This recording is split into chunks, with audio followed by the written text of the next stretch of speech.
That way we'll just record any conversations that people have just beforehand.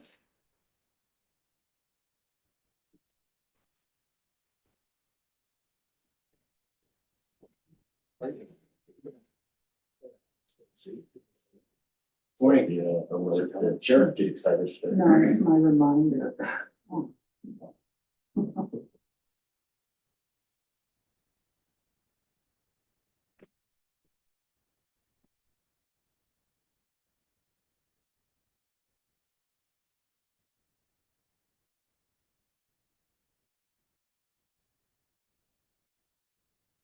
Well, it is 9 o'clock. So what is today? The April 14th meeting of the Historic Sites and Facilities Board will come to order. If we have a roll call, please. Lou Howard. Here. Margaret Smith. Reba Bechtel. Here. Vice Chair Michael Davenport. Here. Chair Phyllis Adams. You. Thank you. We have some guests, but I think you're coming up a little bit later. But okay. Anyone else? Do you have any general public comment? Until we get to you're all here for some topic. I believe. Is there a conflict of interest? I think not. We have a motion to approve the minutes of February 24th. I make a motion to approve the minutes for February 24th. I do have one, the minutes refer to approving the January 2024 minutes, so it should be the 2025 minutes. Understand. In the, That happens every year in January. You know, everyone puts the wrong date on their check. Well, we have a motion. Is there a second? Second. Okay, we've already had discussion. Anyone else? Those in favor of approving the minutes, say aye. Okay, general updates. We have, I believe, 2 representatives of the Georgetown League to tell us what it is they've done with our code sure, and how it's going. So gentlemen, if you would introduce yourselves, because I don't know your names. Go ahead.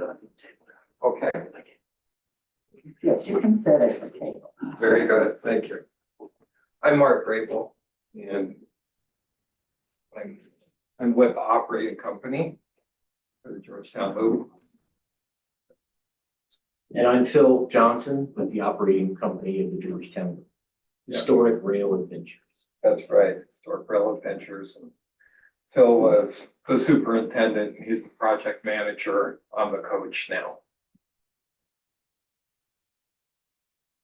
So it's really, really close. We finally got the last of the pieces in for it, which are the new window shades, which were actually acquired from the original manufacturer, which is really quite amazing that they're still in business. Where are they located? They're in where is Adelaide? They're back east somewhere, Pennsylvania or Ohio or somewhere back there. And they used to supply, lots of things to the railway industry.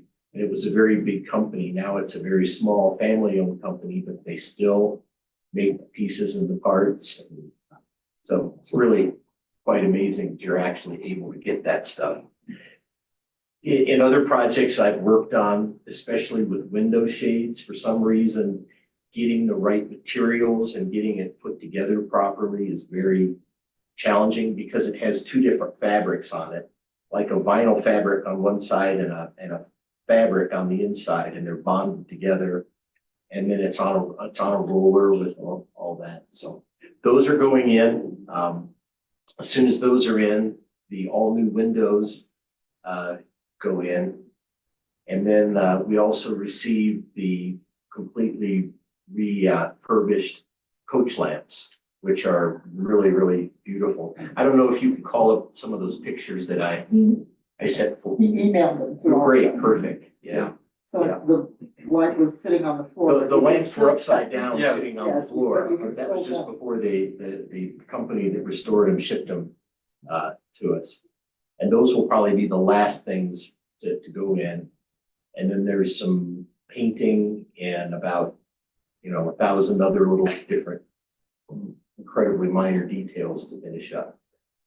How much longer to do your 1,000 little things? Yeah, we're, the guy that's working on it is not working on it full time anymore. He has been working on it full time for, Is that Mike? It's, Mike has been working with it and overseeing it because he's got significant expertise, but we actually have a Finnish carpenter that we hired just for this project. And he is just amazing. It's very efficient, very effective, and very does talented. a Yeah. great job. The level of the restoration in this car is absolutely top notch. So again, how, So July, probably, reasonably, I would say July, it should be finished. Yeah. Could be sooner than that, depending upon how much time. We've kind of pulled Austin off to help us work on other projects, especially since we had a big period waiting for the shades, the window shades to come in. We were kind of stopped for a while. But now that the shades are in, he's working pretty steadily on getting everything completed. And Mike, at the first of the year, Mike is still consulting and helping, but he's just volunteering his time now. well, he was always the guy when it was here, a long Yes, 15 years ago, it was Mike that would come. to yeah, fix well, up his the little- last time he did a big job on it was 82 or 83, I think. Yeah. So, And he did a pretty significant restoration on it. he did as much as budget and everything would allow at that time. And there were some things that he, since that time had deteriorated once again. Being out in the weather with a piece of wood equipment is challenging to maintain over decades and decades and decades. So the car was in pretty rough shape. It really was. The one wall that faces to the south was very deteriorated and the roof was very deteriorated. But it's all good now. So, yeah. And keeping moisture off of it in the future is going to be really important. And I know you're working on that. Yeah. We were told that there was gonna be a campus cover interim There can be. until the shelter here is built. Mhm. Would that be something that would completely cover it on all sides? So even if the car were back here, if that cover was on it, people couldn't see it? Or, Well, What'd you have in mind? unfortunately, to protect it, you do have to cover it completely. I am in contact, if not, the company I've been talking to is a outfit in Denver called Denver Tent that I've worked with before, and they do custom tent fabrications. And so what I envision is a fairly closely fit cover to go over it, made out of not canvas, but a weatherproof material. It can be designed and made so that at least one end of it could have like a zippered opening or something, so you could open it up and get in there. One of the things that we'll need to work out for this is a cover like this is not gonna be something a couple of people could just go out and throw on there Right. and take off. It's gonna be a fairly big project. We're gonna try to design it so that you don't have to have a crane to pick it up and put it on there, but they are supposed to come up and do a site visit here soon, I would imagine in the next few weeks. And then they'll put together a proposal for fabricating something. And I'm guessing off the top of my head, it'll be in the 3,000 to 5,000 range probably, or something like that. But it would protect the car over multiple years if necessary. and budget concerns as they are, it might be necessary. Yeah, well, you know how challenging sometimes a project like you're proposing for The man whose crew will have to put that on is holding his hand up. Yeah. Please, let me know about this. I'd like to meet with them, because if there's a way we can get something like a door that's on a hinge that would automatically swing closed, that people could enter kind of on both sides and just kind of walk through. Yeah, the thing is when this cover's on there, it's gonna be dark. I mean, there's gonna be no light coming into the thing, so it's not really gonna be conducive to people touring the car. All it'll do is give you access. But you could inspect it to make sure Sure. that nobody's living in there. Well, yeah, and you know, there's not any We did have that issue. leaks going on or anything like that. And the So, idea would be that. the tarp it's cover mostly really on isn't winter, intended right? to can't be on display, just to protect the Something that until you the want to display. keep it year-round Well, it could be some time on Yeah. display, You know, In addition to water. but Okay, well, we'll have to see how that works out, Paul. Yeah. But we'll- I think we can do some things to try and accommodate some form of display. Well, I think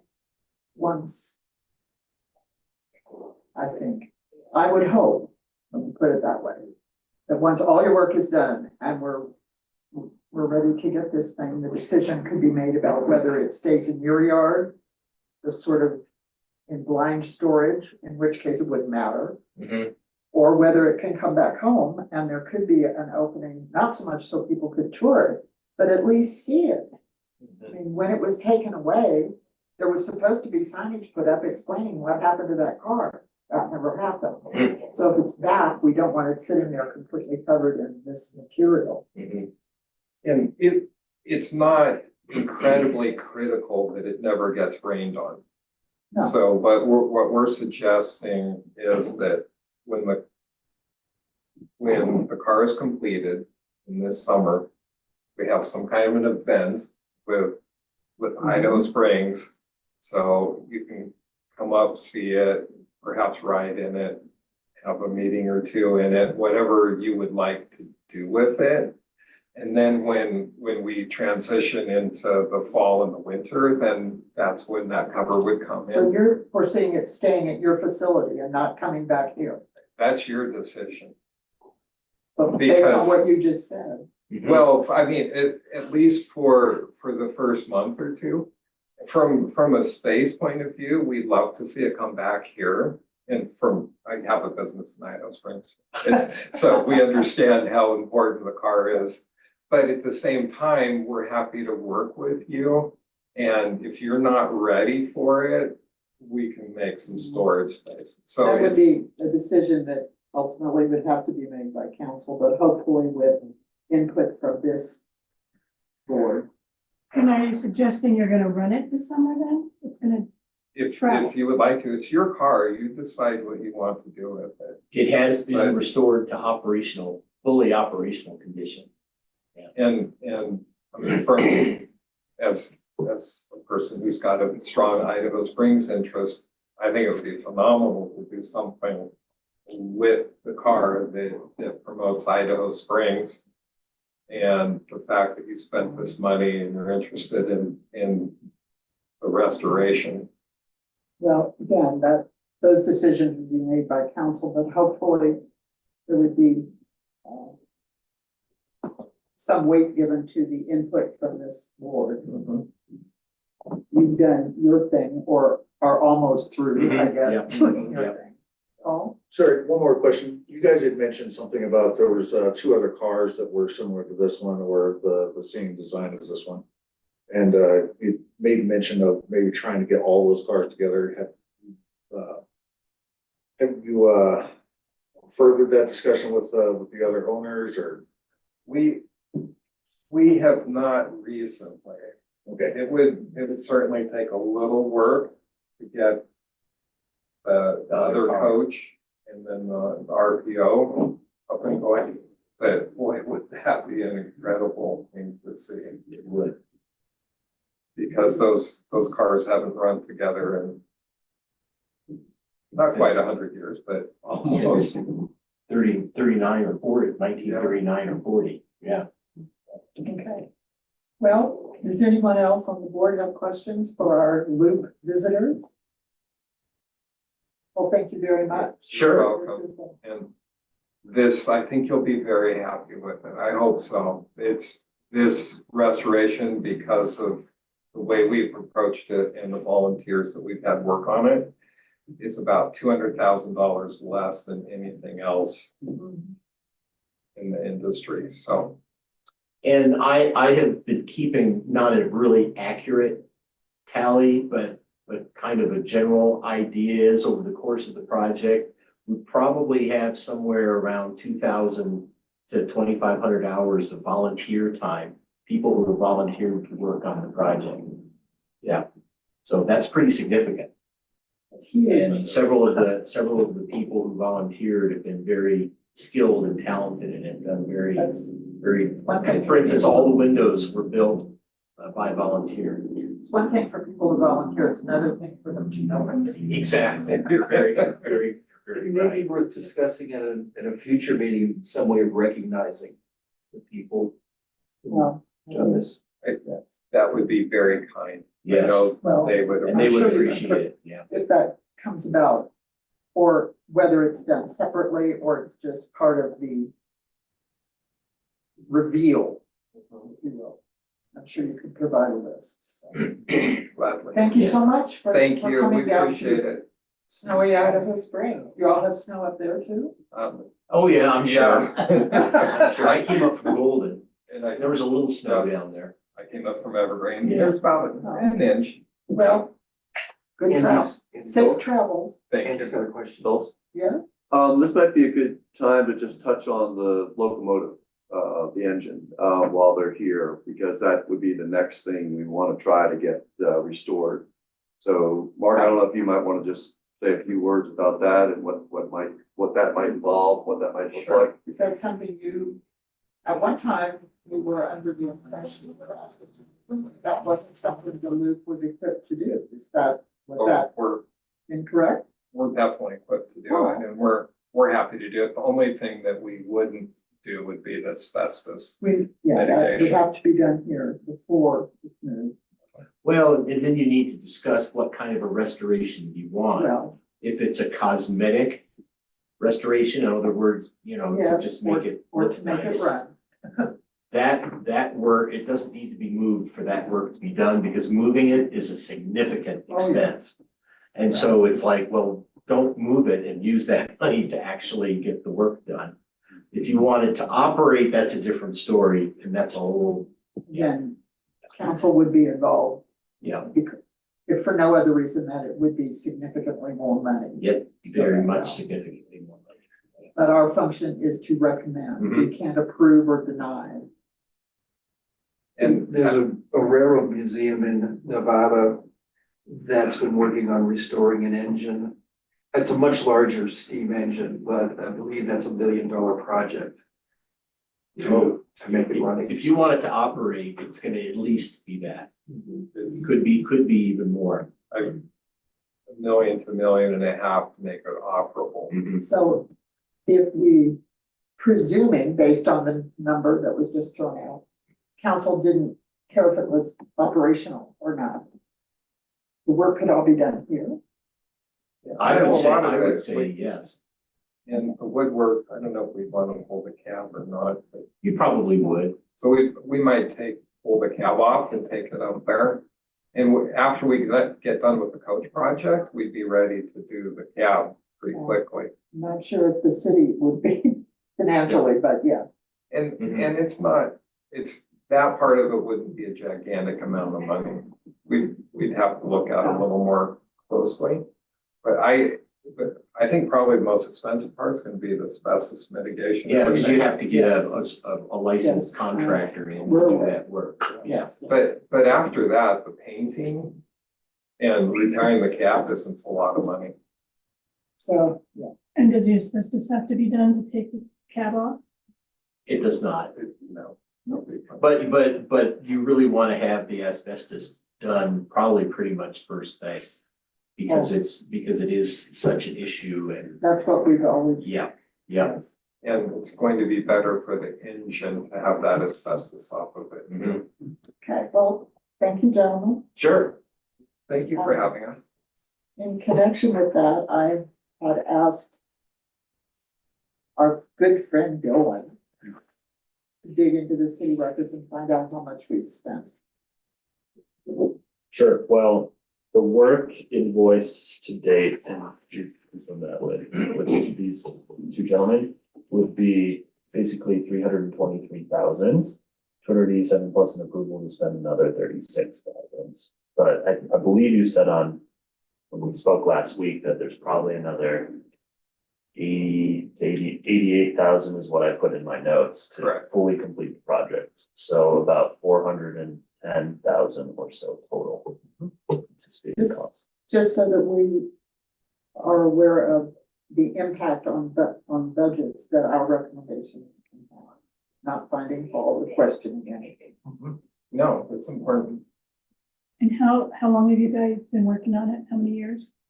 It came up in late 21. Late 21, I think, the Yeah, fall I of think it's 21, fall of the fall of 21. it But came up. we understand, because you have this little thing called the Loop Railroad you have to Oh, go. yeah. You can't work on it year round. So- Well, we had a very big challenge getting enough qualified help to work on it. And Mike did a lot of work, but Mike is 76 or 77 years old now, and he kept telling me, he says, he loves this kind of work, but he just can't do it 8 hours a day, 5 days a Sure. week. Yeah, so he's worked on it part-time, and then when it was fall a year, so about a year and a half ago, we were able to hire Austin, who is the guy who really made the project leap ahead, because he had the skills and the knowledge, and we were able to put him on it pretty much full time, so. All right, Okay, very good. okay. Thank We you. would love to talk to you about the locomotive, so let Well- us know, yeah. I know one thing at Don't one thing at a yourself time, yeah.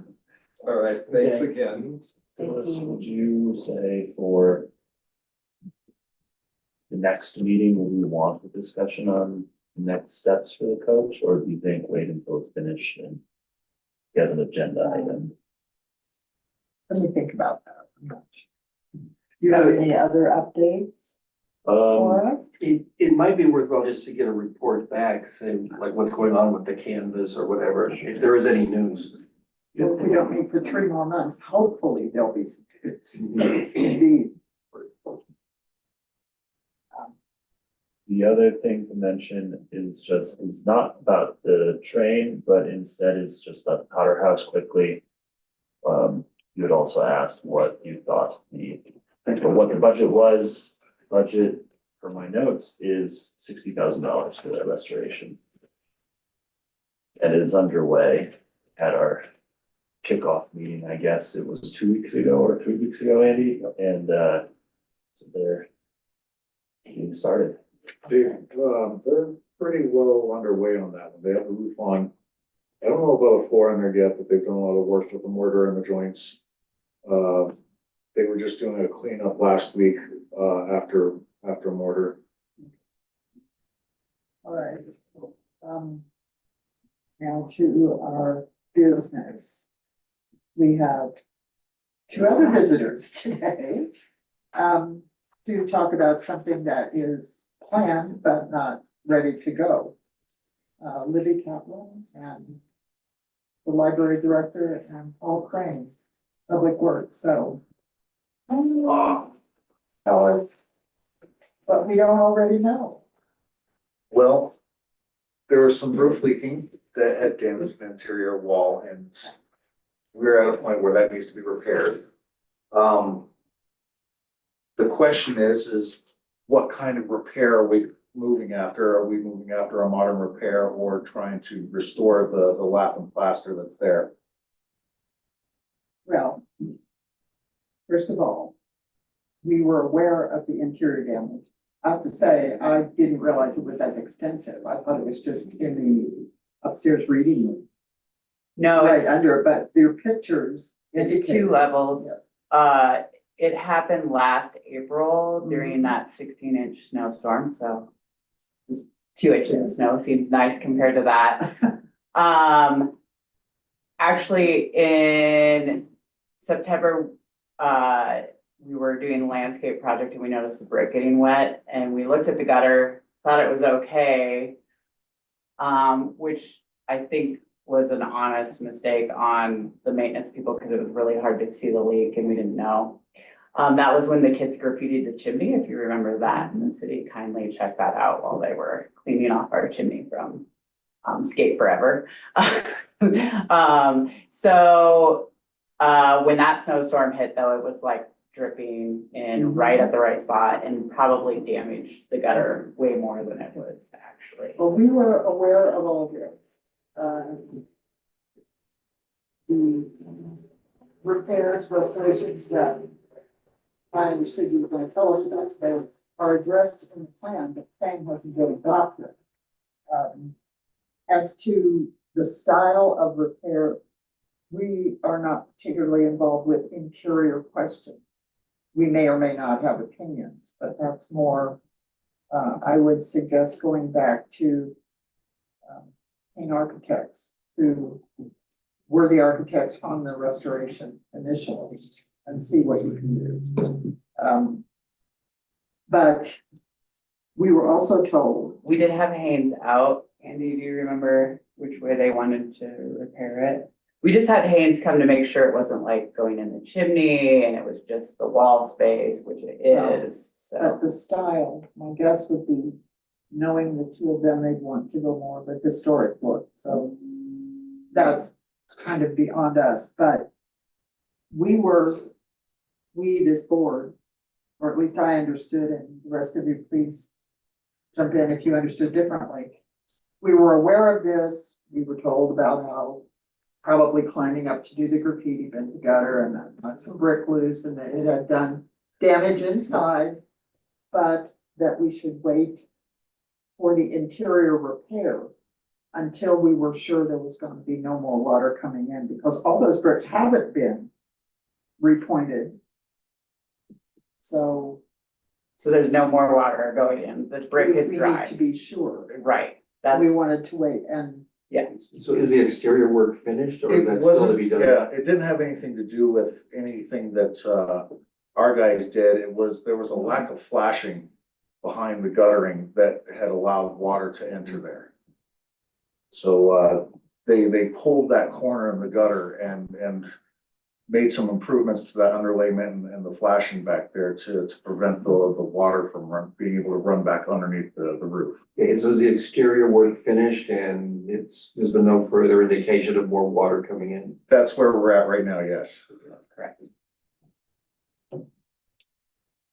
well, And we had a stairwell incident where, we're looking at getting, well, been trying to get a plumber out there, last week to take a look. We had looks like one of the boilers or one of the steam lines to the radiators had been leaking and has made, it caused the lath to absorb moisture and then the plaster has fallen away in the stairwell from the ceiling. So when we take care of this other wall work, we should be able to take care of this stairwell as well.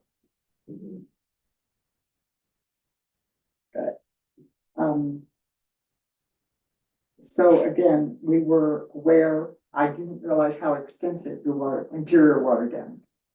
But I knew there was some, and I knew that the city would be, we were told the city would take the responsibility certainly for those repairs. So the city council asked us to come to you just to make sure that you guys weighed in on what repair you wanted to, because we don't want to fix anything without you guys signing off on it. So Lisa Manifold asked me to make sure that we go through you guys first.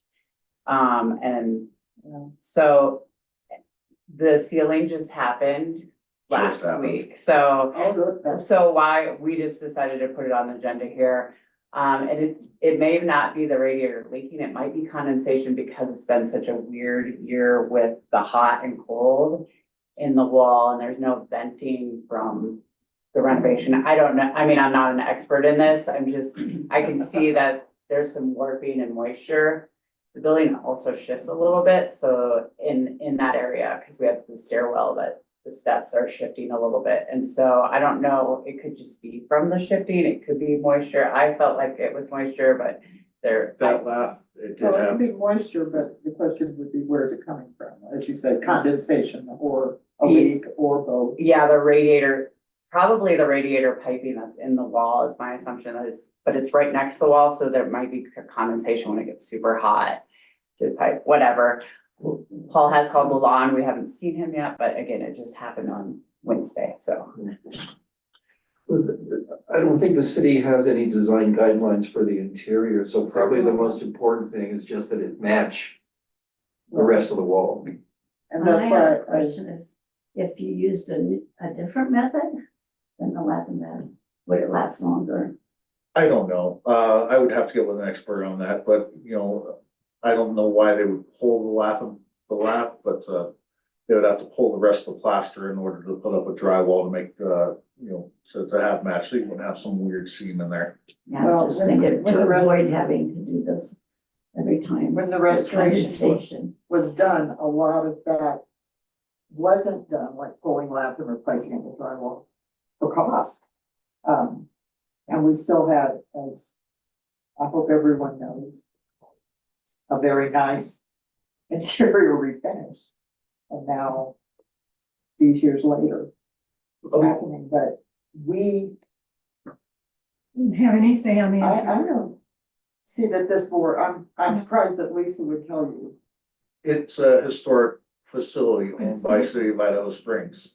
Yes, but The exterior is what our current. Gotcha. Okay, it's so, not, oh, sorry, go ahead. go ahead. That's good to know. I think your recommendation of contacting Haynes is great. I'm glad to get that advice here today. But then our second piece of it is the historic doorway, which is exterior, so. Yes, Yeah. and which is also addressed in the plan. Yes. And based on the plan, which again has not been approved by council, hasn't been adopted. That door is not scheduled for this year. I mean, I know it bugs me when I see it, because I remember what it looked like when it was first redone. But I think until the plan is in place, I would not be in favor of recommending to council that we skip over everything else we've just put together to refinish the wood on the front of the building. I was a little surprised to see we already had a bid. And I don't know what the city's policy on getting bids is. Get one, get three, I don't know, that's not our purview. But we are aware of it. One of the things that is in the plan, and since you were copied on the email Wonder sent out, the plan was there, I don't know if you looked at it or not. But we said to consider, because of the extreme sun impact on the finish, to talk with a woodworking professional who could maybe consider using a different type of finish, a stain or shellac or, you know, whatever it is. So yes, we're very aware of that, but it wasn't planned at this point to be done this year. Your interior water damage, we were just waiting to make sure there wasn't gonna be any more.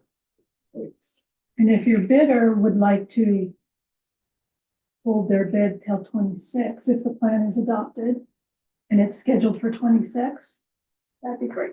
We would definitely still go back to them and ask them to, you know, at least put in a number. I have confidence that they'd be able to do the work. They didn't seem to have any problem with it. They had some concerns about, you know, knowing there was water damage towards the bottom, and that's just the wood wicking the moisture up, and they would, you know, there's always going to be some visual, you know, staining there that they wouldn't be able to completely remove. I think it would be council's decision to seek bids. We've got one, see how many others might be available. And I do know the amount when you have to RFP the project. We always try to get several bids on most projects. Any amount. Yeah.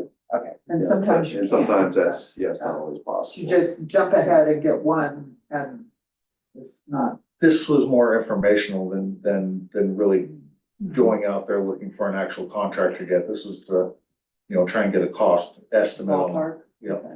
Well, in any case, I hope this is the last snow. But then, of course, we're gonna have the rainy season, so. Because after, gotta have something to wash all the pine pollen away, so we always have rain in the spring. So we want to be absolutely certain that there's no more, aside from this new situation that you called the lawn for, that there's no more potential water coming in.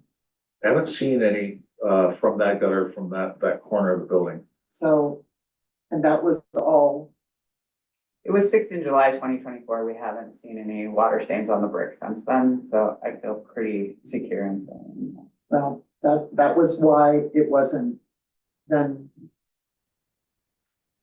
at the same time that the gutter was fixed and all that. Mhm, mhm. As I said, we were made aware of it, but it was suggested that we wait, and I don't know who it was that made that suggestion. My guess was it was the people that fixed the gutters, but I don't know. I think it came down to a consensus on that one. It was discussed about waiting just to make sure that we did catch all the problem.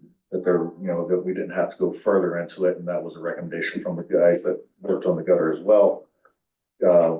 Just to make sure that we had solved the entire problem.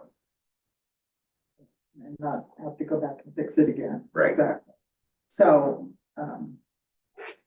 aside from this potential pipe break or whatever you've got going on, we already knew about these things that had addressed the plan, so I'm happy not to hear that there's something extraordinarily different that we didn't know about. It just may not get fixed as quickly as you would hope, or as we would hope. So, does anyone else on the board have? Okay, thank you. Thank you. Just to clarify, are there any recommendations when we do create a door plan? So I think it'd be good to get some input from the board here on the, refurbishing of the entrance there. I think our recommendations are in the plan. Andy. Okay. So, once the plan is adopted, Are you out of the state grant now? Is that closed out? I think it's 2029, isn't it? So they would still have to review whatever's done. they would have to review any changes. But I mean, the state also. I know, they would only have to review changes. They're the reason there's no cover over the cannon, for example.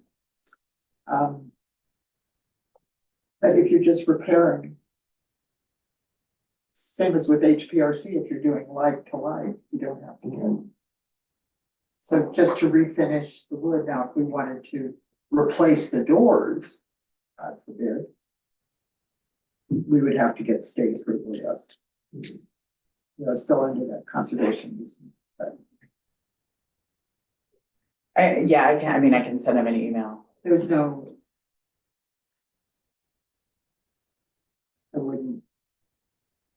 I would bring that one up if I were you. And my recommendation to talk to Haynes is just about, again, that's for council to decide, because there would be a fee with that. But how best to repair it, to maintain as much as possible, I think, of the historic character of the building. Well, from the damage that I've seen on that stairwell, a lot of the plaster is gonna have to come down just to make sure that it's adhered to that lath properly, because you can see the water staining and the damage that was done on the lath. So you'll have to take that back further to see how bad that is. Haynes may be able to provide you with some potential bidders on that project, because they work with so many. Spectrum would be another good resource for that, for Okay. finding some professionals. Things work with Spectrum, Yeah. so, yeah. But while they're up at the powerhouse, you could take them aside again. I don't Sure. know. Anything else on the library? Thank you both. Thank you. Yeah. Phyllis, the other maintenance item I just wanted to mention, Paul, while you're here, and Libby, is painting the trim. That's been the other item that's been on the to-do list. And it's also in the plan. And that is per the plan to be done this year. And the title of, is that your complete plan for the city? It's a section in that.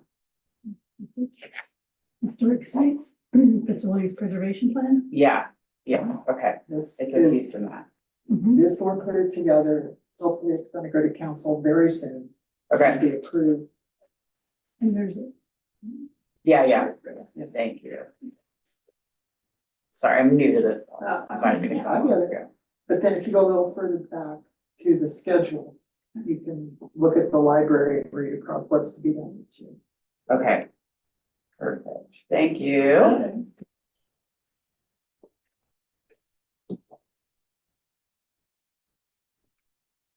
Okay, we've been hinting at it. See you guys. The preservation plan itself. You'll notice I changed the date on the front to April, February. I did manage to insert a table of contents. It was only a matter of putting it in a different place.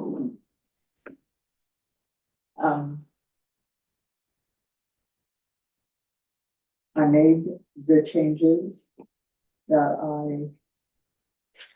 I had noted regarding the train.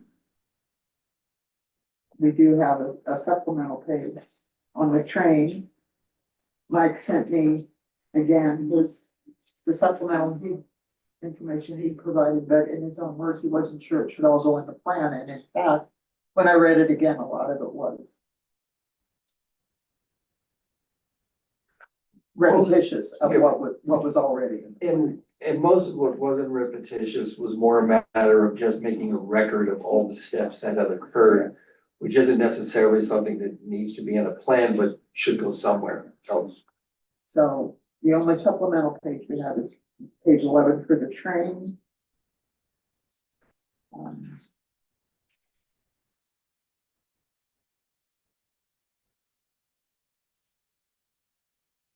There are any questions or corrections? I have, You do? yes. What is? Okay, so, You can use a reference a page number. that's what I'll do.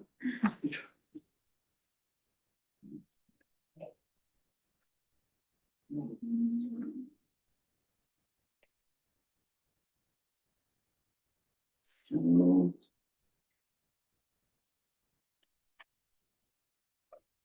On the blue ribbon tunnel, Page number. page 13. Mm-hmm. Okay, so it said, 8 lines down. In the mid-1950s, access was given, well, it wasn't 1950s, because I was a teenager in 1960 and you could walk over to the home. So Okay, so I this- would guess that. This wasn't changed from previous. And Right, so it was wrong. Because I was in the 1960s. Do you think it was a 70s then? I think maybe 70s. It definitely wasn't 60s, because I was physically in that tunnel and we walked across the low bridge. he's the one that told me about it. Oh, she's wrong.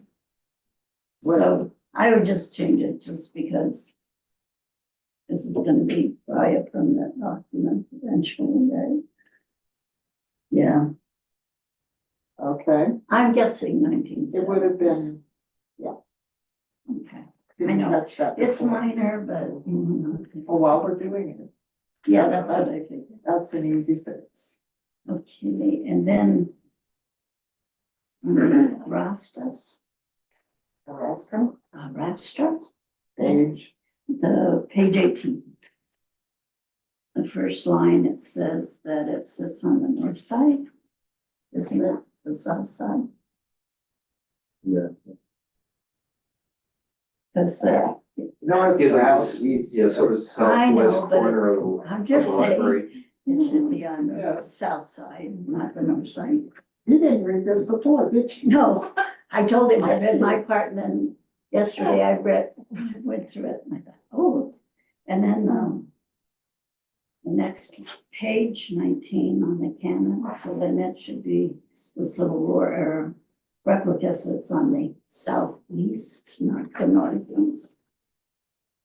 I know, picky, but Well, it's just, I'm sorry this had to wait this long to I catch on this. know.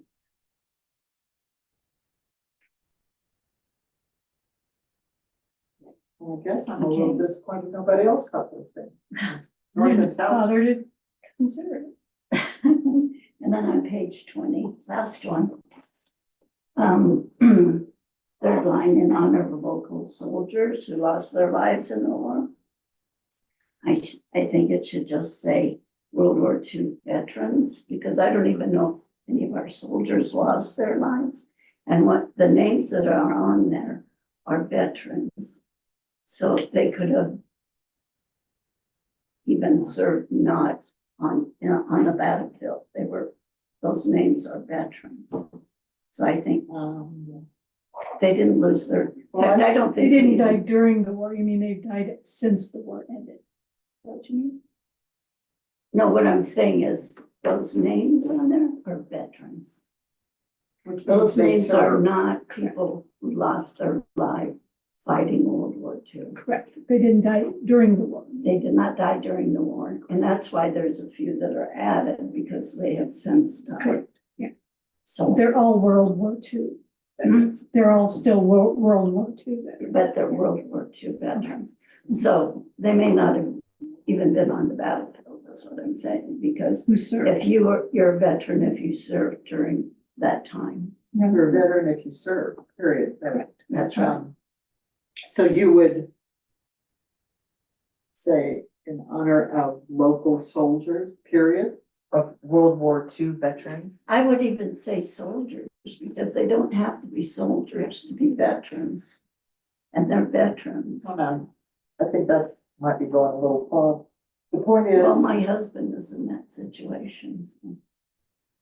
He's a Vietnam veteran. He did not serve on the Well, battlefield. you're a veteran if you were in the service. Right. If you never left. Yeah. The United States, That's you're right. still a veteran. Well, that's So right. are all the names local veterans? Are they all those who were in the service during World War II? I believe so. So it could just be changed to an honor of local veterans, period. Or who served in the war, Well, they didn't. local veterans who served in During World War II. During World War II. During, Local soldiers who served during World War II. we could say that. That's accurate.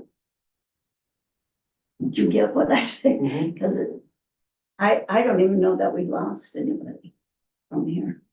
In World War Oh, I II, think, in battle. And I haven't looked at it to see if somebody In knows honor more of- clearly. local soldiers who served during World War II. I don't want to have to change this one last time. I know. Um, I just looked at that and I Well, knew that. I mean, it's so I'm asking in honor of local soldiers who served during World War II. Local veterans who served during World War II, veterans, I would say. rather than Because soldiers. they're not necessarily soldiers. They're veterans. They were inducted, they were soldiers. That's really nitpicking. Okay, Local veterans who served during World War II. Which would cover Navy as well and Marines. The Air Force Well, they didn't, already- the Air Force didn't exist then. Well,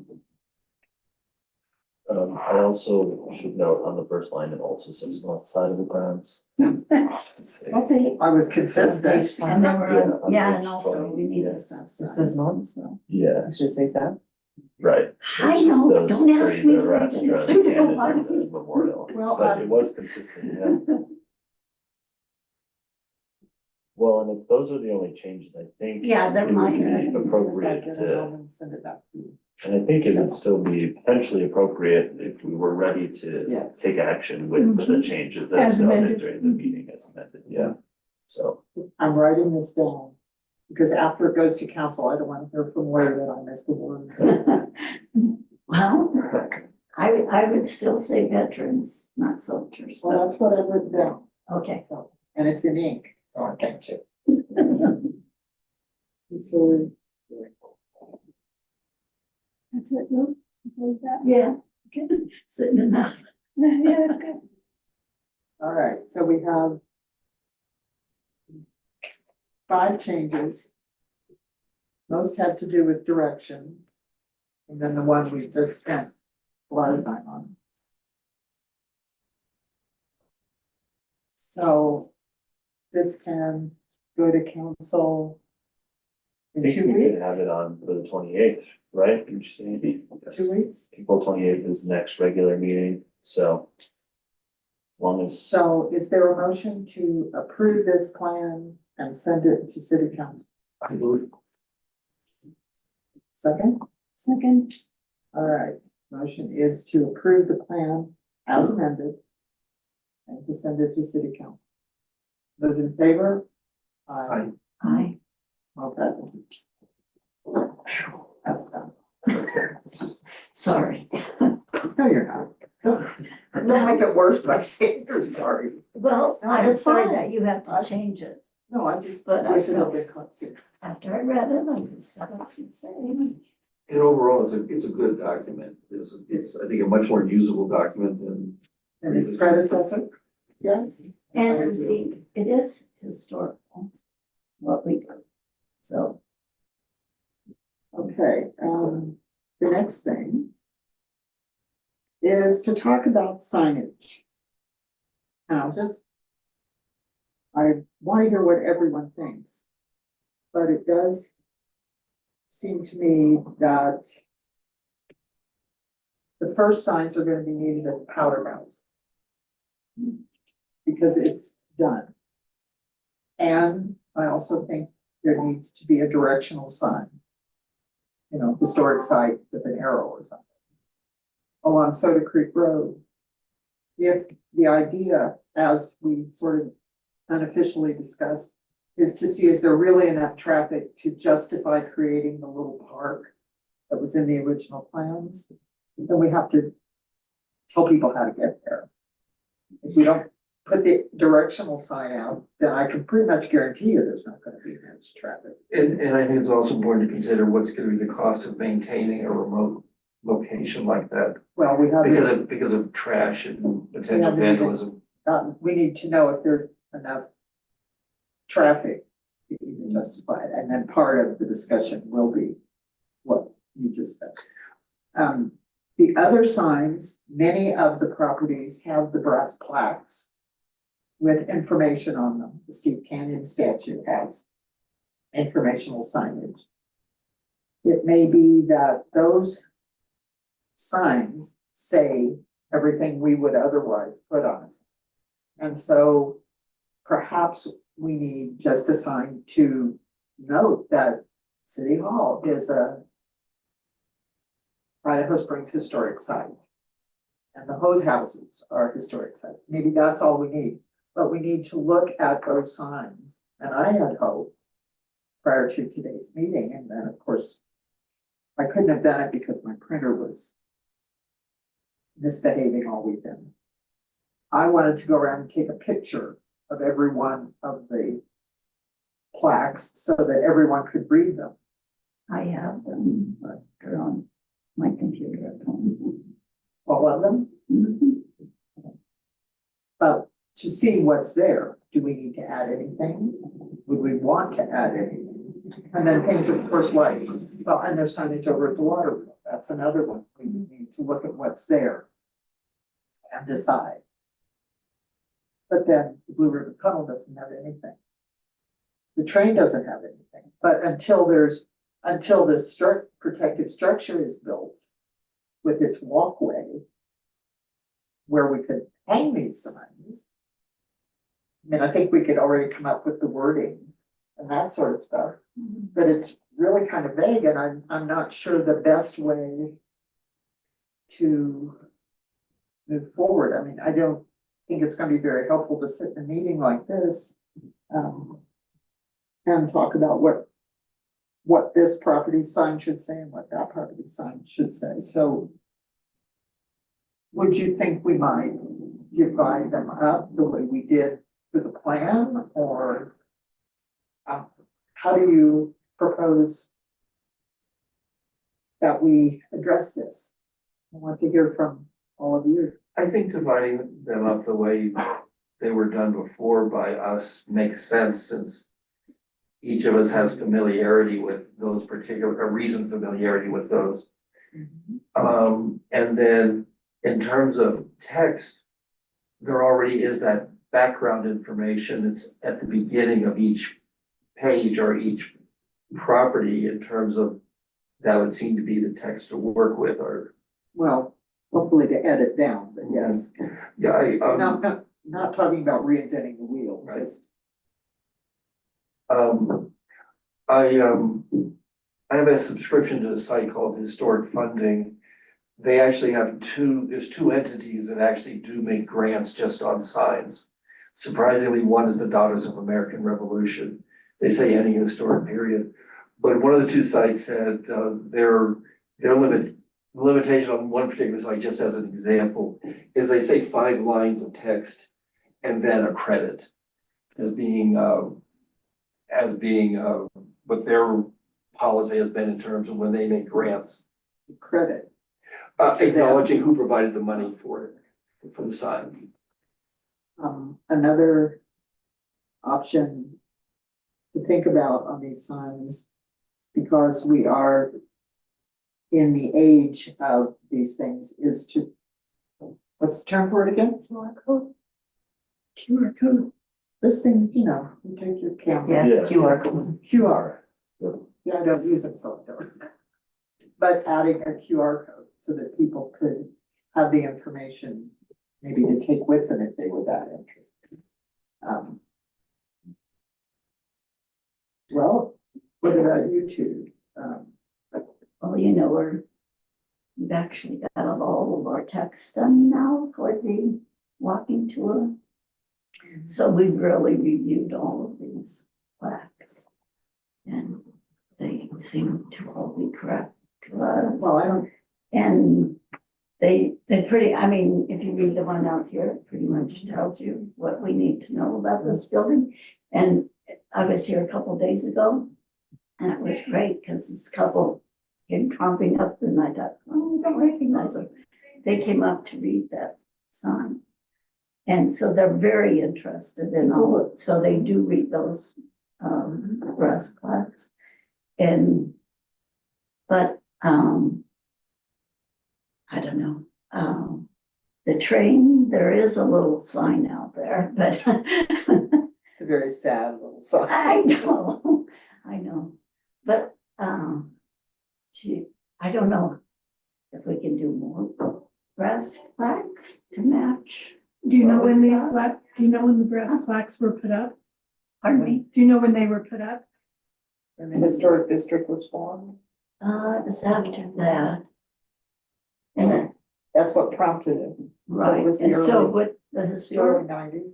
right, 90s. Mhm. The Historical Society paid for the brass plaques, but each company, each store owner Uh-huh. would pay half of it to have it. So that's why they're not on all the buildings, I see. because not everybody wanted to pay half, which is okay. Well- That's just my opinion. I like the brass plaques. I think they look nice, and I don't think it's gonna be practical on all the sites. so, well, I'm trying to figure out, because all the host houses have them. Yes, I'm not disagreeing. Oh, okay, so we wouldn't need new signs for them. This- We would, I think it's worth having them all reviewed if there is something we would like to add. And there may not be. On every property that already has a brass plaque, we may all agree that says it all. In which case, there should perhaps just be a small sign of some sort, whether it's a plaque attached or something else, that just says Idaho Springs Historical Site, And a QR code. the QR code. Okay. But in terms of brass plaques, for example, to put a brass plaque on the powerhouse, I think would be fine. You're gonna have a strong, when they get finished working, you're gonna have a strong structure that one could be attached to. But for the Blue Ribbon Tunnel, there's no place safe to attach. So I think we're gonna have, Should I sign up? I didn't even no, look. there isn't a sign. But it could be attached to a post.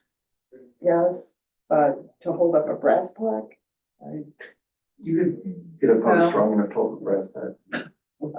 I mean, you that's, can do most anything. It's not always cost effective. yeah, they would probably be more expensive, but It would be way you more. don't have to do anything with them ever again, you know, Well, that's just my opinion. yes, it is.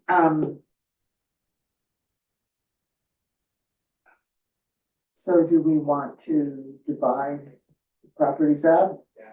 And each of us revisit the ones. I know, for example, there's none on, there was a sign on the Arrastra, but it got taken away at some point. And there's nothing on the Veterans Memorial. And there's nothing on the Cannon, but there is one on the library building. So we have to, my opinion, one of my opinions is that it's important that all these signs look the same. That we come up with something, whether it's the city seal logo or just the words Idaho Springs Historical Site, that needs to be on all these properties. And a QR code. And a QR code. We repeat that enough, I'll remember it. So a seal, the word Idaho Springs Historic Site, and a QR code. Well, I don't know that we need, I just was suggesting the seal is an option. That's a piece of artwork we've got. Right. That already exists. Right. Maybe just the words, Idaho Springs Historical Site. I'd say probably just the words, because the more things we add, obviously, the more expensive it'll become. Well, that depends on what kind of sign, but a bigger sign, if it has to be bigger to accommodate more words, then yes, it is. And I don't know, I mean, I think the existing brass plaques are lovely. But what I'm talking about is, let's say the sign out here on this building is adequate. We don't see the need to add any additional facts. Then all we need is something that says, this is a historic site, Either above or below, depending on the or location. somewhere. And that needs, all of those need to be the same. Right. And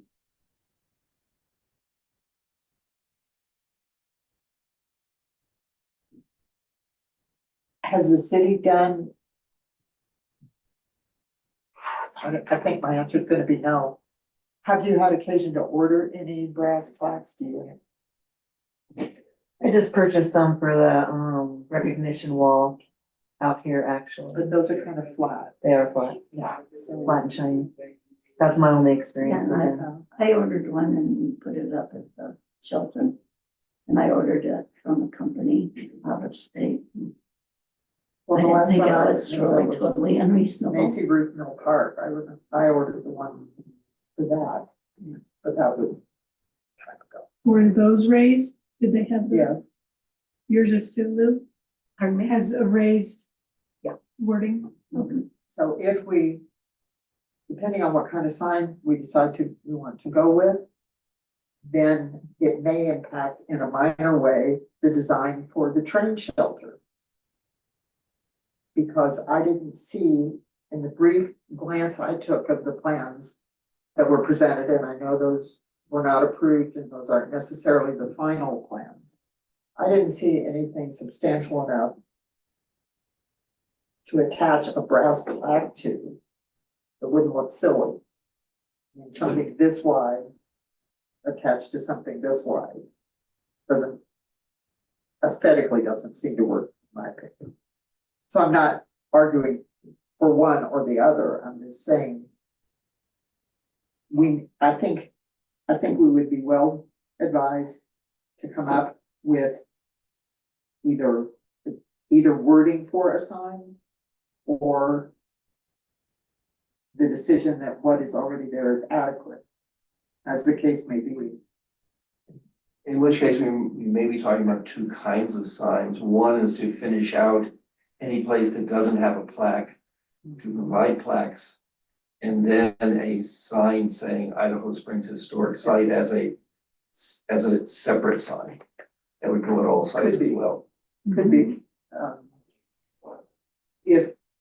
If we're creating a new sign, as we would for the Blue Ribbon Tunnel, it could be part of that sign. But since most of these properties already have the brass plaques, you can't take that plaque down and add to it. Certainly don't want to go to the expense of replacing it.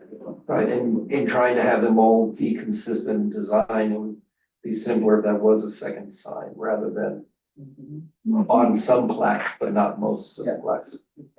Do you remember roughly what you paid for that brass when you just got? Oh, I don't, Just off the top it of your head. wasn't. No ballpark. How big was it?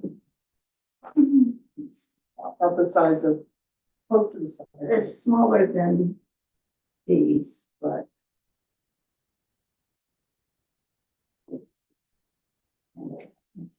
I have a brochure on that at home, I just didn't think about it, so.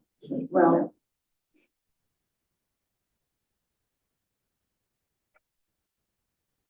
So probably six. At least six that don't have any plaque at all. six. The three items at the library, besides the library. The Blue Ribbon, the train, and the Powder House. The cemetery doesn't have. Oh, the cemetery doesn't have. No, but, What? Where would you put one of the signs? so, well, I probably wouldn't put a brass plaque there, but right now, I think, that Paul's gone, because I think they're working on the sign. Well, the And one we could that's, have the history on that Right. sign. But you wouldn't want a brass plaque when you just said you thought we should have brass plaques everywhere. I know, but you know, on each place, you're gonna have to work out the logistics of the sign. So, you know, if you still have your logo or whatever you want with the QR code about that it's a historic site. It's just, I mean, we have signs there, big sign with the map and all of that up there, so. And we just put it up on a wood frame. would you be able to affix, like, if it at least said Idaho Springs Historic Site and everything was a black brass plaque for that, could you affix that to the fence? No, the fence is not incredibly sturdy if Yeah. a truck hit it, but could have it adjacent to that big We wooden could. sign or something like that. There's also that nice little like gazebo right there by the fence too. I don't know if that would be a good place to put a brass plaque. I don't know if there's anything, I don't know how sturdy that is. how It's old very that is. sturdy. So, It's very sturdy. Build a rock. Well, Yeah. the other thing I was thinking is, like, for the train, for example, if we're doing all the concrete work and landscaping and whatnot associated with that project, you could always get a boulder or a stone kind Well- of ground mounted thing and put the brass plaques on that. There's more information to be had about the train because you have the locomotive and Right. the tender, and then you have the coach. So I had my little brain, for whatever that's worth. I know that the design for the structure included a walkway. And so I was foreseeing multiple signs.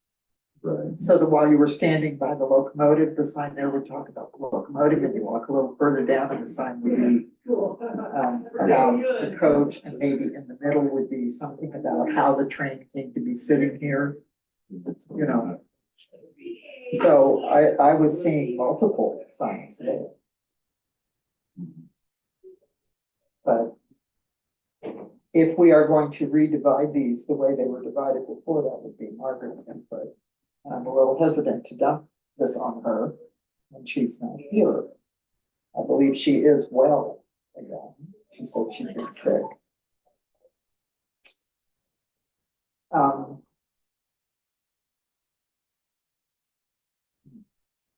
I think you have pictures of all the existing brass. Do you also have the water wheel?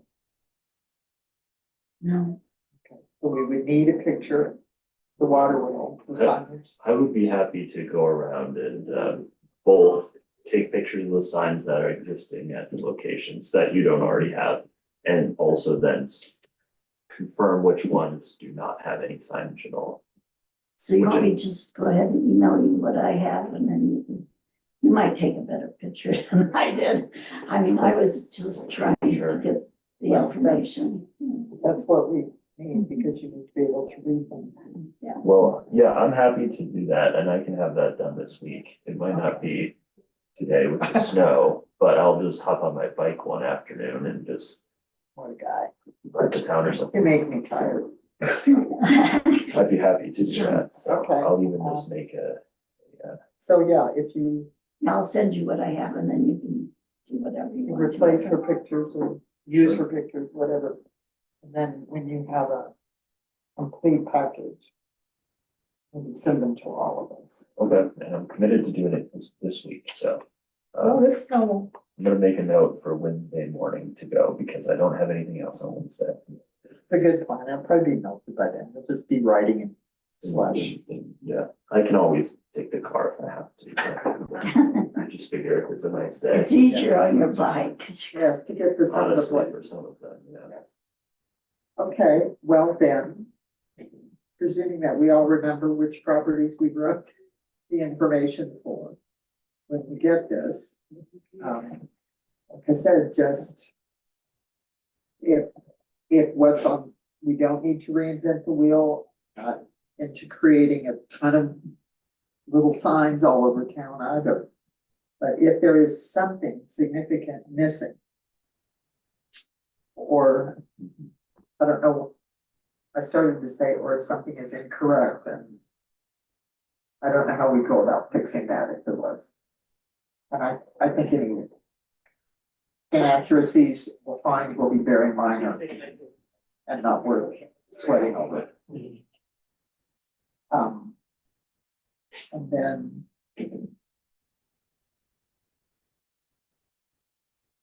I don't know, well, I can't put a QR code on a brass plaque then.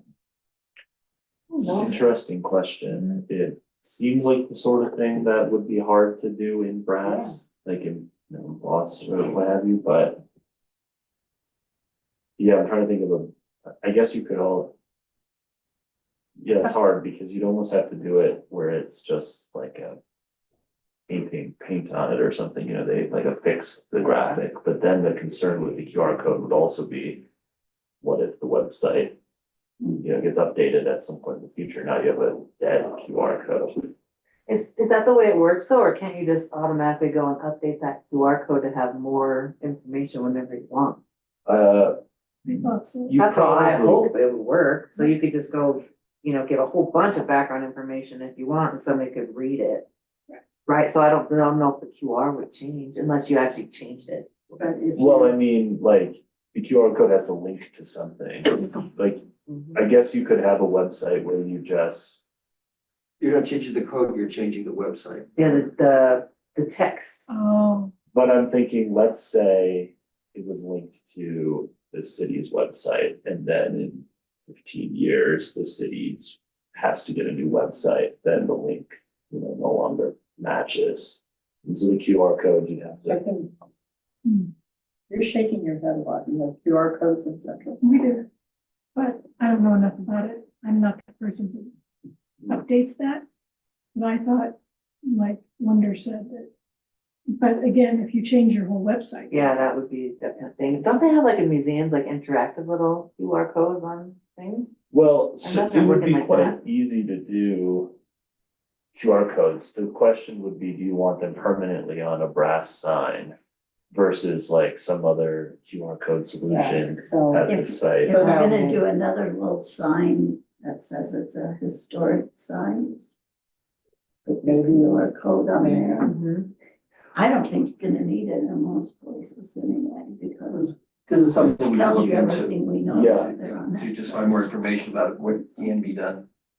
I think the idea of a brass plaque that says Idaho Springs Historic Site is a lovely idea. But if we also want a QR code, and maybe we'll just pass on that idea. But if we want a QR code, then you've got potentially a third something that isn't brass. So for example, again, using this building, given where the plaque is out front, you might put right above or below it a brass plaque that says Idaho Springs Historical Site. Then where do you put the little sign with the QR code? It, Now, I do think there, just to get an idea, if you would take a look at what I just pulled on screen, there are metal QR codes like this that would. But I think the problem would be if you're trying to do a QR code that looks like. Change, all right, let's see. it can be on different metal. These are on a different sort of metal. If you were to try instead to put it on like your traditional black, if you put on your traditional brass plaque, like the ones out front, it might, is that how the QR codes are for Central City? Are they on like a plaque like that or I are don't they? think so. No. I think But- it's more on a card and. But something that's like a different type of metal, but would be the same color, so instead of it being silver background, it's like a brass Yeah. colored background, then it would at least complement. I agree. And you would only need that QR code if the information were different or something. No, you Yes. wouldn't, I think you would need it anyway, because people then could download it, keep it on their phone and read it when they go home. I just. It's what they do. It's the times, Lou. I we're know. getting older. I would just take a picture of it. I know you would, but we're not putting these up I for people our age. Anyway, The other thing maybe as a solution would be on the plaque or something, it says like go to City Hall for. Or the visitor center. Something where then we have the QR codes and things that we can, yeah, that are in a central location, someone can grab it, and on the weekend, City Hall is not open. right, but. Mike's right, the visitor center would be a better. So, And maybe take them to the walking tour as well. Something like that. I'm working towards. Well, anyway, okay. Well, actually, We're the gonna codes sell could be put in the We're not walking giving tour. it out. In other words, a code for each. Well, that's, If the pamphlet were bigger, it That's could have a code for each site. that's not our. So we are each going to revisit the properties we already went to and look specifically at the signage. And think realistically, what, if any, additional wording is necessary.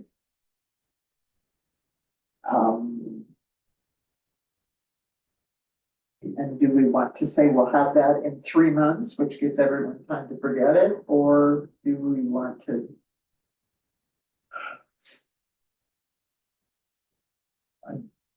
I'm asking. I mean, we won't discuss it for 3 months, but first, Dylan's gonna send combined Lou's photographs and his photographs. So we don't all have to physically visit to read the sign on our property. To just say 3 months. Bring them to our, share them, get them back to Dylan so they can be in a packet for our next meeting. Is that? Yeah. Is that Yeah, doable? Sounds fine. Mhm. Okay. Mhm.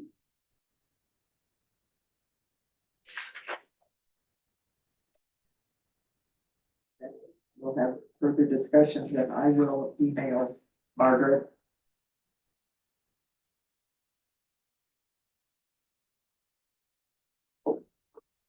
And tell her what we've decided so that she knows that's on her plate. And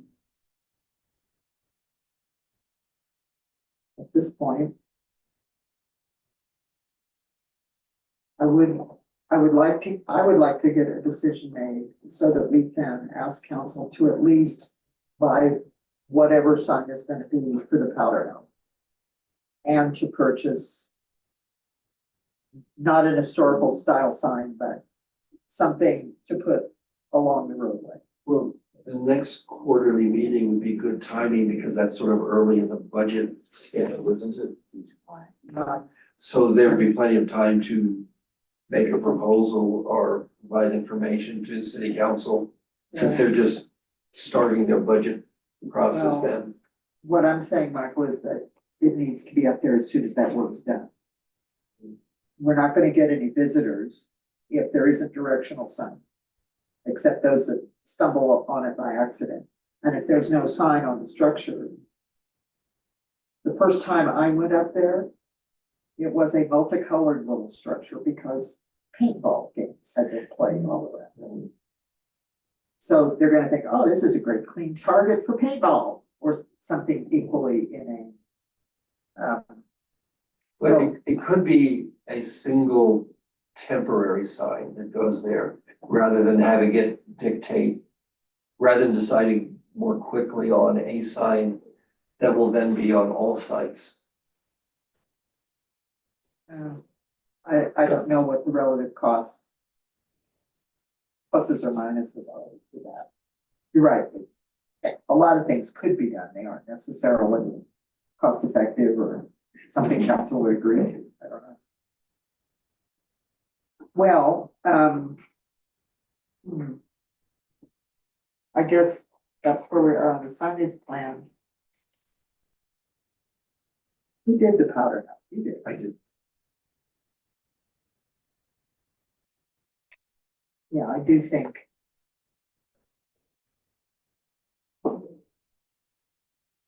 We need to. That would need signage first of all. Even if it's temporary. And if there's a way that it can't be temporary, and then the other just sign along the road is just. The kind of sign Paul buys.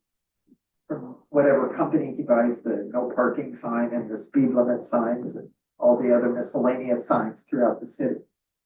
Just to say historic site.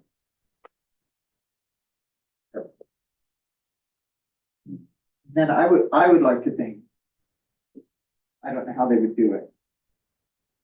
Gonna have to deal with those property owners to move their gate back. And I guess that must be some kind of easement or something that allows them to have their gate out on city property. If they want to be able to close their gate, it's gonna have to be moved back maybe onto their own property. And I think that's mentioned in the plans for the powder house about the gate being moved. Yes. But a way to count traffic, how many people do. If we know, let's assume there's 2 people living in that house and they both work, so there's 4 trips a day, 2 in and 2 out. Then how much additional traffic is there? I don't know what the cost is of getting one of those. The black, looks like a black hose that goes across the road and it counts the trips somehow to be able to. If they want to have a little park up there to justify it. Well, I know that a game camera or trap camera would be under $100 and would capture hopefully people coming and going. And also then potentially people would say, oh, well, now there's cameras up, I won't shoot paintballs at the structure, but who knows? But that's something we put up on the trails and those new mountain bike trails, which was important during the closure Yeah. for both seeing if people were coming through, but also to check out to see if there were Bighorn sheep, which definitely are. Well, I would. Personally, I'm not convinced there's gonna be enough traffic. I would love to be wrong. And that we have, I don't know what an appropriate number would be, but. I would guess most of the traffic is going to be from the brochure and people deciding, do I want to drive a mile south of town to go look at that? because most people will probably never otherwise know that it's even there. Well, I think people that live on Soda Creek Road probably don't know it's there. Mhm. And they might be one-time visitors. What's this? I never knew that was there. That's interesting. And go home and never go back to it again. Once people do start finding it, they might return because it's a nice, quiet little place to have a picnic lunch. Yeah. They just aren't gonna know about it, like you say, without the signage and whatnot. Anyway, And there are tourists who drive through the area who do, you can see when people have parked along the side of the road, along that stretch of, along the Soda Creek. So the fact if there was a sign there, or if there was a little park there, it might get used. It seems like a bit of a chicken and an egg situation, because if there's a little park there, you're probably more likely to go back. Because, you know, maybe you're a local. I was actually, I don't know how he found out about the Powder House project, but I was talking to one of my neighbors and he said, hey, how's the Powder House going? And I'm like, how did you find out about this? And he said, oh, well, I'm really excited for it to be renovated because, you know, I'd love to let I think he's an 8-year-old son play in the creek. Something like that. And that's a responsible parent. Which, you know, I was surprised to hear anyone had heard about the Powder House and the idea that it could eventually be like a public space. I'm sure they're the exception, not the rule in town, but it would be nice to have a little space if it's used for But locals. before I would recommend to council or vote to recommend to council that they proceed with that part of the plans, I would want a little, not assurance, because that's not possible. I would like to have assurance, but I would like to have a better feeling that it would actually be proved to be cost effective, whatever it cost to literally create it. But then, as Michael said earlier, that's another place where people have to go and gather trash, where they have to mow weeds. And you actually wouldn't have to put trash can there. It could be a pack it in, pack it out. Well, you can say that all you want. They'd still have to go up there and pick up trash, unfortunately. But something his people would have to go and check. Mhm. So I think the sooner we can get a sign on that property.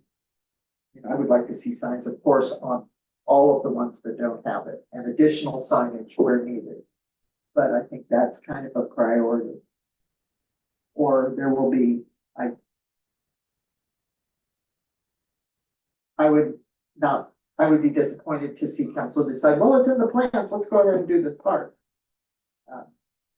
If we didn't first know that it might not be. I would assume council would have the same question I would like as to how much is this going to be used. I would agree with you. I would like to think that too, but sometimes things get put before them and they don't always stop. As Well, and when you say park, what do you really mean? I mean, clean up the area and put out a picnic table. I think the I don't plan know shows what you're I think saying. it shows a picnic table and like 3 parking spaces, something like that. Yeah. Then So it's it not doesn't have like to be exactly the way the architects envisioned it either. It's not like It's a not- really big project. No, it's not like Courtney Riley Cooper. We're not talking, I don't think anyone's considering putting any sort of playground equipment down there Well, or no, anything like that. just a little eating part or something. An open space. Reading part. There's an idea, reading park. Mm-hmm. Ooh, that's exciting. That's not a bad But that idea. doesn't cost a lot of money. I mean, that's. Yeah, it seems like a big cost would be landscaping work just to kind of clean up the area a little bit from some of the little things and have areas that are nice to sit at. Mhm. I mean, when they go up there and rake that and move all of that, then it's gonna be pretty nice already. I think the larger expense is going to be the routine. Public works people going up there to empty trash or to look, see. Monitoring, policing the area sort of. that's gonna be ongoing, and not that that's gonna add a ton of money to Paul's payroll costs. But that's just one more thing, and most of the defense of his crew, most of the things they deal with are right in town. They may have, they go up to the water plant that's outside of town. This is something new and different and off the beaten path. Just one more thing. Anyway, hopefully we'll be able to come to deciding on a recommendation at our next meeting. So, does anyone else have anything? Are you sure you didn't see anything else in the plan you thought should change? Not that I thought would be worthy of changing.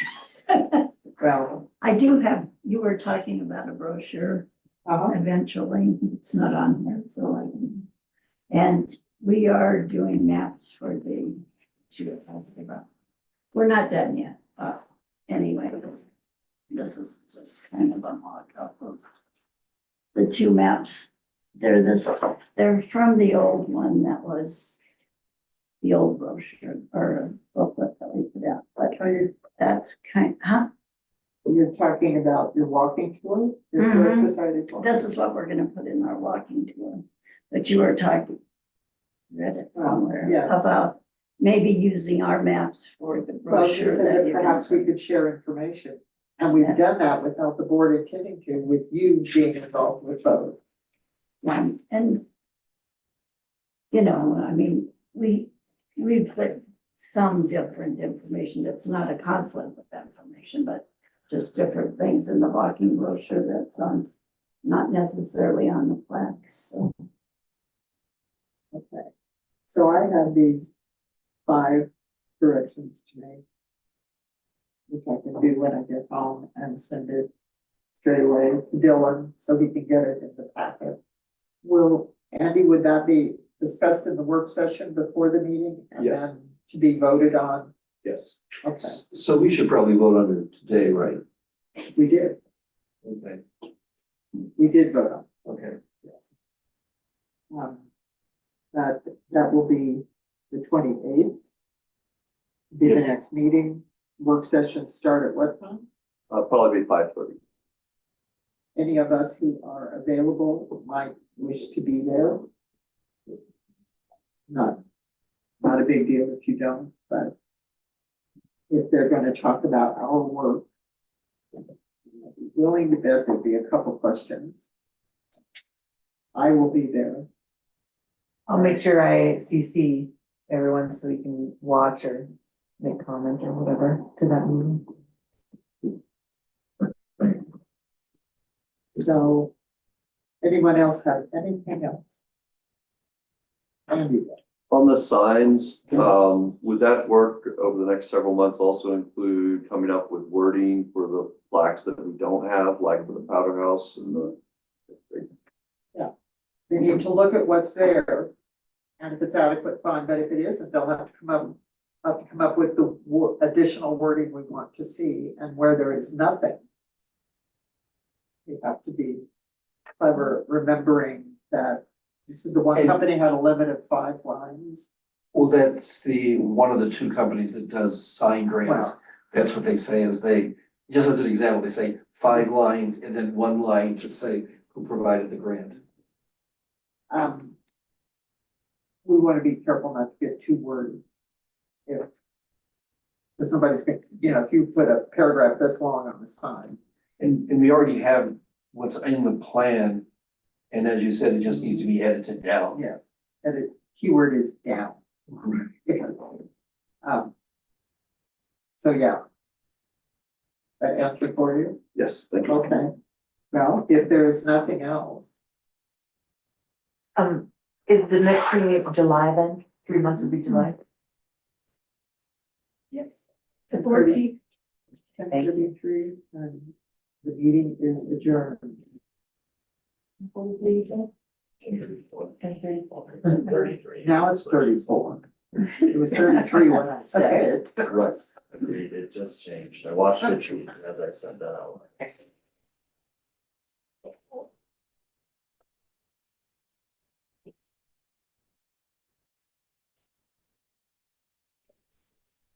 We would probably have. Gotta know council blasting approve day this to via day, Michael. resolution, right? Yeah. You no, gotta know that's- blasting day to I was, So I'll That's have. always a win. because of the snow. day, right? That's how it's Sure, been. we have a resolution. Yeah, That's how it's been. usually it's on Monday How or it's been Saturday. done.